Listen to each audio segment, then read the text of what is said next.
DOS agent Nick Cicada reporting in here. It's a balmy day at the end of July, and it looks like it's going to rain, although, as is often the case in Denver, I don't think it's actually going to rain. And today we're going to try out the pin press, the newest piece of equipment added to the DOS arsenal. What are your thoughts on the first ever pressed DOS pin? It looks lovely. Okay. What are your thoughts on the DOS logo, which is a modification of the Denver flag, but with a spiral in place of the sun over the mountains? I honestly really like it. I caught on to that fact, being hashtag native. Also very into flags, so I thought it was a cool reference to, you can't really see any of the skyscrapers from here, but to the beautiful city of Denver. Denver flag was ranked the third best national flag, behind Chicago and Washington, D.C. But I would argue it is the best. I've looked at the ones of Chicago and Washington, D.C., and they don't really have the same ontological effect. Yeah, The same color scheme, the vibrant blue and red. I do really like the Denver flag. I feel like it's probably one of the best city flags I can think of. There are some really terrible ones out there. There are some really terrible ones. What was it? Somewhere, was it like Cleveland that had the really, really ugly flag?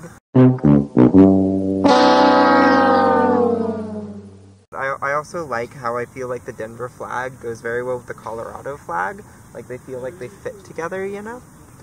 Very similar color scheme, kind of similar design aspects. So I think it's a very nice flag. I do find that oftentimes people confuse the Denver flag with the Colorado flag and assume that the Denver flag is the Colorado flag and kind of take it for granted, but it's a fantastic city flag. It is a fantastic city flag. Okay. I mean, I guess that speaks to the quality of the flag of the city, that people might think that it's a state flag, even though most state flags are also quite ass. It turns 100 years old pretty soon. Damn. Denver flag. Yeah. Sweet.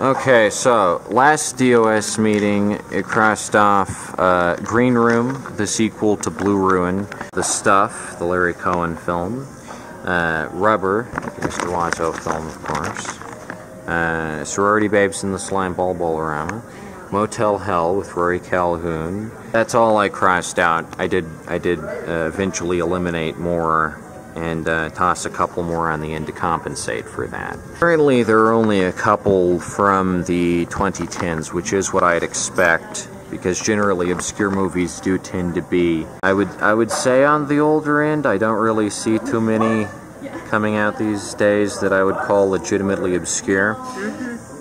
Only a couple. The Greasy Strangler and The Strange Color of Your Body's Tears both stayed on. I know there's another one from the 2010s that stayed on. For whatever reason, the 400 Blows was on here. It might not be as well known among Americans, but it's definitely not like...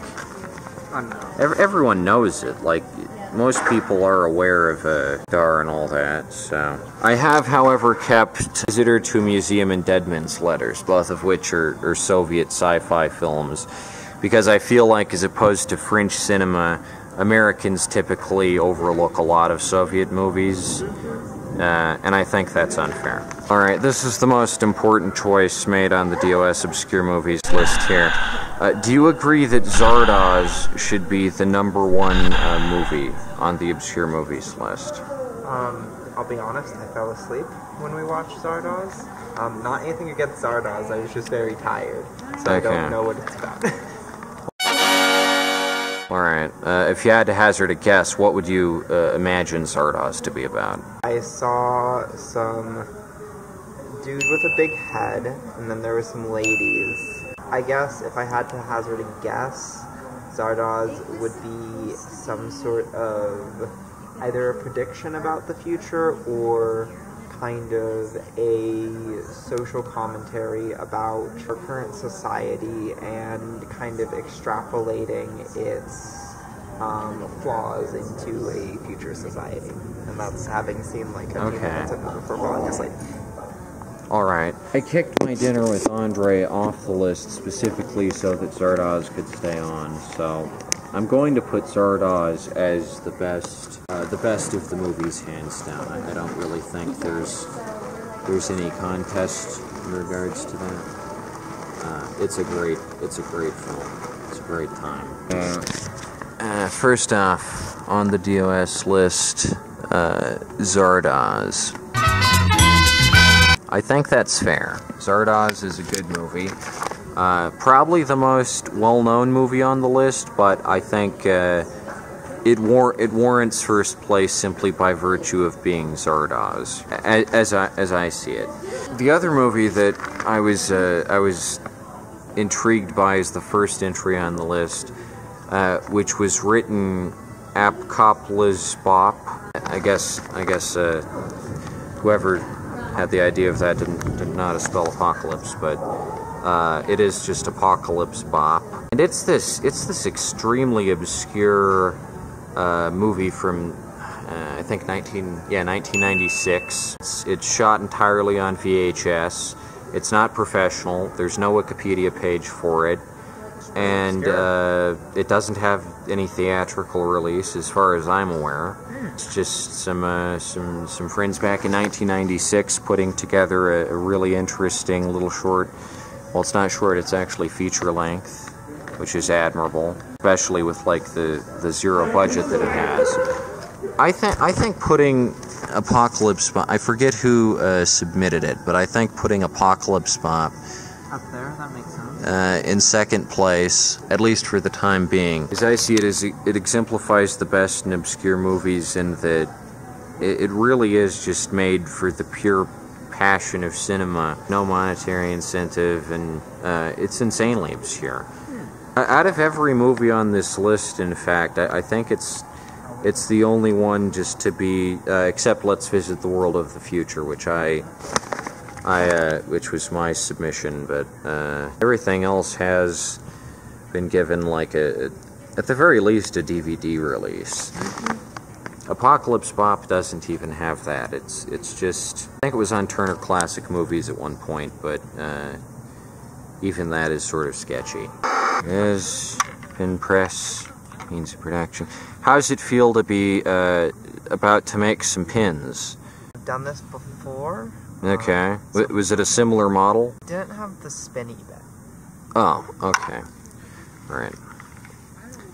Okay. But what do you like the most about pins? I think they look very cool, and are very good for showing off your personality.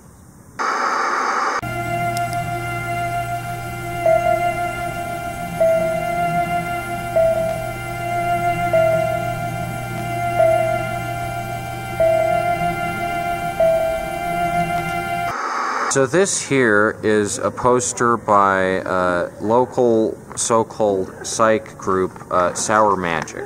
They're not a psych band, they're a hipster band, and their music is really boring. So don't go see Sour Magic. Well, this isn't even for a concert, it's just for their debut album. I've released like 9 albums, but they've released their first one.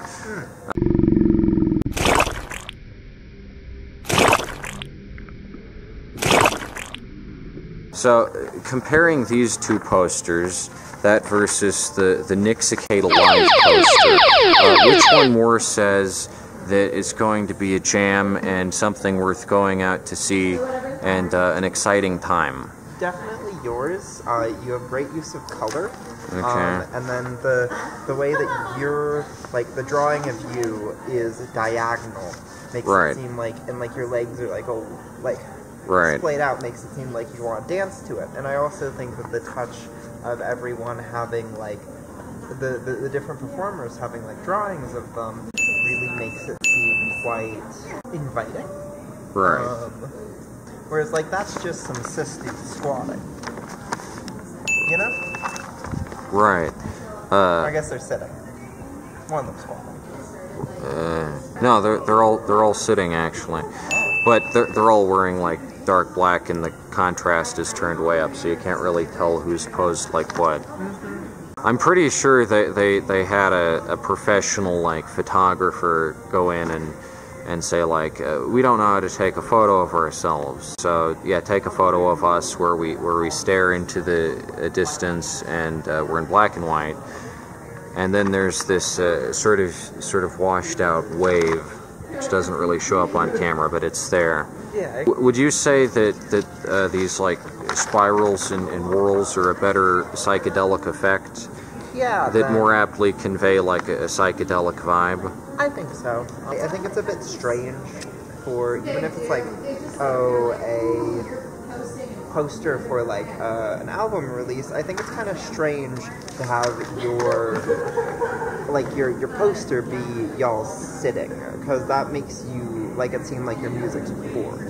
There are like 50 photos on their website of them all just like lined up and staring into the camera, like a police lineup almost, just extremely monotone. None of them are smiling, they're just staring into the camera. So this here is a good example of like psych music that isn't actually psych music. It doesn't actually sound like the Doors or Jefferson Airplane, or even remotely carry on any of the like conventions that are commonly associated with psych. It sounds like Mac DeMarco, in effect. Okay. Which, that can be done well, but I think it's a bit dishonest to refer to that as a psych rock. So between these two posters, you would say the Nick Cicada Live one is more visually appealing. Yes, I think by a decent margin too. Yeah. I think the only really appealing thing about the other one is I like the fruit that's like falling into them. Like I think it's got some clay on it.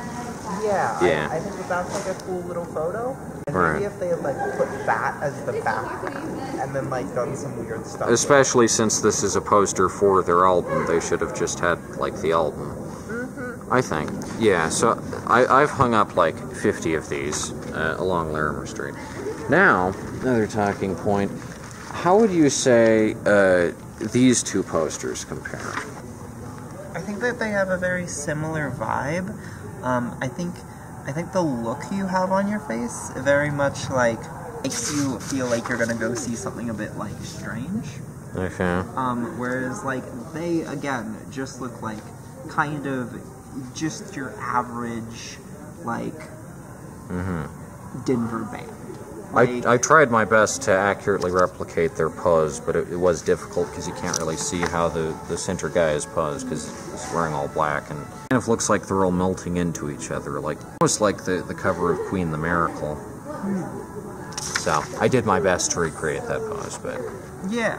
I've made about 10 of these, and I plan on posting these on whatever poll these are on. Amazing.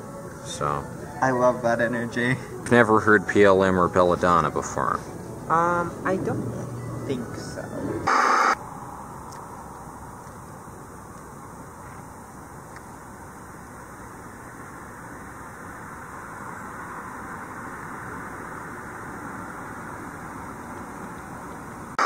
What'd you think of making pins? Was it worth the experience? I think so. I've made pins before, and it was for a robotics team, so it was very like, oh, we have to get 100 pins cranked out this evening.